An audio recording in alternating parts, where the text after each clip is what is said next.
স্বৈরাচারী শেখ হাসিনার পদত্যাগের পরে আমাদের ভাইয়েরা আল্লাহর কাছে শুকরিয়া জানানোর জন্য নফল নামাজ আদায় করতেছে। ওর বাসার ছাদের উপরে বসে নফল নামাজ আদায় করতেছে। আল্লাহু আকবার। অনেক দিনের পরে স্বস্তি পেয়েছে এই ভাইয়েরা স্বস্তি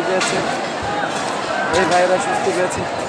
আল্লাহর কাছে স্বৈরাচারী সরকারের কাছ থেকে আমরা বাঁচতে পেরেছি। আমাদের 16 কোটি মুসলমান ইসলামের জন্য ইসলামের ওয়াজ করতে দেয়নি, ইসলামের পক্ষে কথা বলতে দেয়নি। দাড়ি মুখে থাকতে তারা অন্যায়ভাবে আমাদেরকে মেরেছে।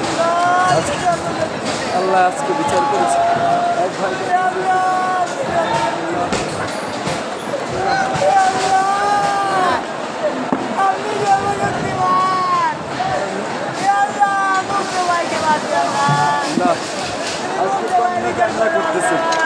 কান্না করতেছে এরকম অসংখ্য ভাইদেরকে মেরেছে। নামাজে দাঁড়িয়ে গিয়েছে, নামাজ পড়তেছে, আজকে বাইরে নামাজ পড়তেছে। সবাই আজকে নামাজে দাঁড়িয়ে গিয়েছে। দেখেন নামাজে দাঁড়িয়ে গিয়েছে।